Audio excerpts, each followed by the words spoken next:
a bit, but I want a quick response from Anurag Sharma. The criticism coming in is that this is just a ticking of various boxes. For Ramnath Kovind, it was the Dalit support. Here it is a tribal support, but nothing on the ground really is changing. This is just optics as far as the BJP is concerned.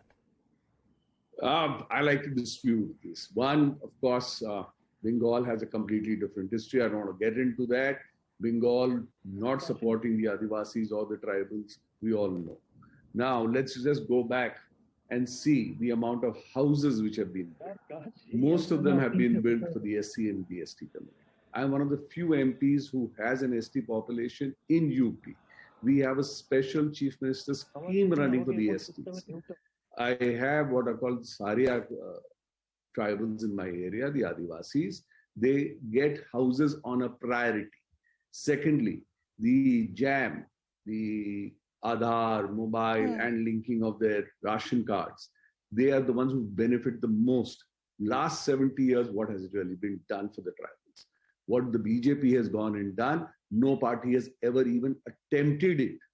We have gone and proven on the ground that we work with them. We've gone and proven by building schools there. I have an Eklavya school in my constituency, just been built. We're going to inaugurate it. All this was done. Now you actually have somebody coming up of the stature of Murmuji, whose life is extraordinary. I mean, just by the look, if you read about it, I don't think so anybody would not want to support her. You've seen this across the country. Everybody is rooting for her. We're all hoping that she becomes the president of India. We all know she will now become president of India. And with an exemplary life she's led. Look at the past presidents the BJP has given. Abdul Kalam Azad ji. We've had Ramnath Kovind. None of these have had any shadows of any kind of doubt on them. Their tenures. I'll talk to you about the criticism that's coming in even with the past presidents as far as the opposition is concerned. But let me quickly bring in Tushar and Rasheed as well. Tushar, to you first. As I said, as far as the numbers were concerned, it was never a contest because you knew that the NDA's candidate will become the president as far as the country is concerned, and Draupadi Murmu will become the first tribal president. But optically speaking, as far as the political support is concerned, that sends a larger message for an opposition that is very, very aggressive and wants to have bigger ideas about 2024. Isn't it embarrassing when party after party actually comes and supports the NDA's candidate? In that scenario, wouldn't it have actually been better for the opposition also to drop their candidate altogether and just give support to Draupadi Murmu? Ridhima, it's days like this when you celebrate democracy, 700 odd MPs, 4,000 odd MLAs voting for India's next president. But now the bigger question is that has the opposition missed an opportunity? Absolutely yes. President to be Draupadi Murmu always had the numbers with her. That was never a doubt. If you look at the electoral college, if you look at the numbers, that was never a doubt. It wasn't even a close fight. It was a landslide victory.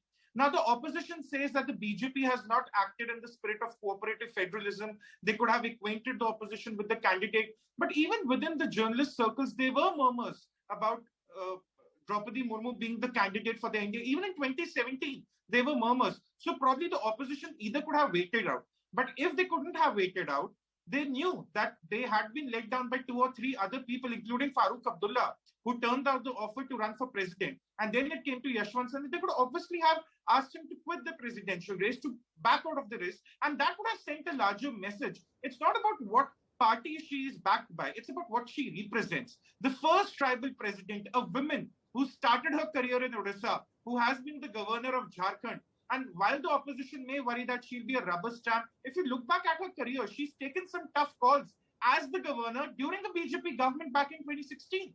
Number 2, we talk about the NDA having the numbers. It also represents between 2012, when 60% of the electoral college numbers were with the UPA, to today when there are just 35%. So it also represents the swift erosion of the UPA across the country.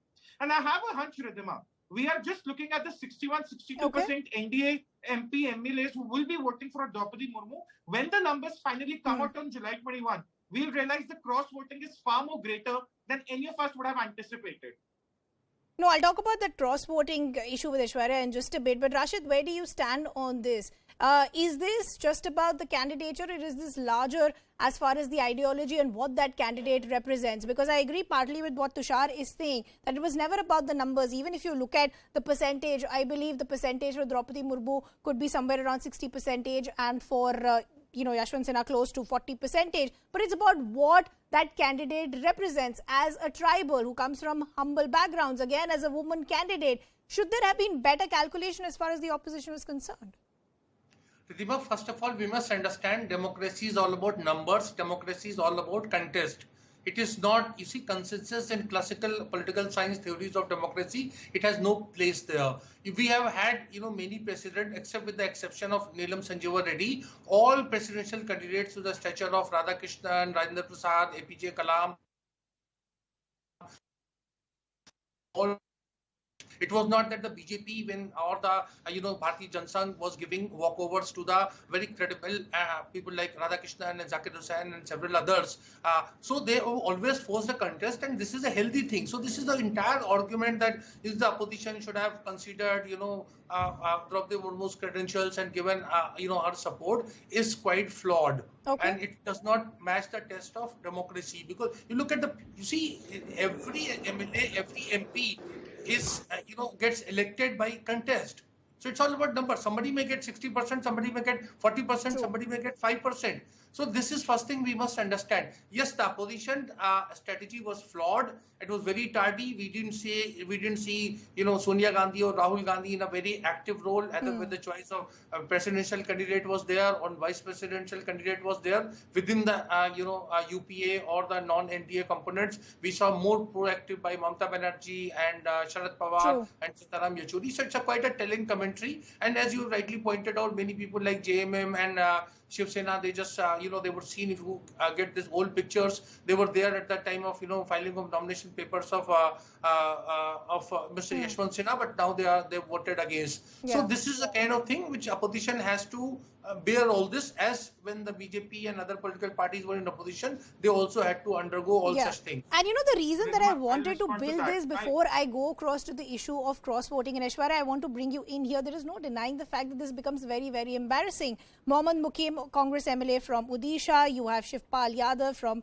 Pragatishil Samajwadi Party, you have an NCP MLA. What does this then mean as far as an opposition's unity is concerned? This becomes very embarrassing when you have your own MLAs not have faith as far as your candidate is concerned. I think a vote on very serious issues of consciousness is acceptable, but a vote on coercion or corruption, especially in light of the allegations that Mr. Sinha is making, is extremely unfortunate. And when you talk about this idea of the opposition and what is happening to their unity and whatnot, let's talk about the larger picture. You've seen how opposition-run governments are being dismantled systematically with the support of every institution available, and a vote of free consciousness, you see, is something that does not even exist. A recent example of Maharashtra. So when you bring out this larger issue of voting, whether she'd already crossed over, made the sufficient numbers and whatnot, a vote on your consciousness is what is more critical. And of course, the party will examine. But let me add one small thing. We gave ourselves a Dalit precedent, and you saw unprecedented rise in the crimes against Dalits, whether it was Una or even the SC-STP plan that you saw that centrally came out. You saw the funding was cut. You saw, somebody spoke about an Ekalavya school and whatnot. I know what is happening to the Moraji schools in my state, which is also a BJP-run state.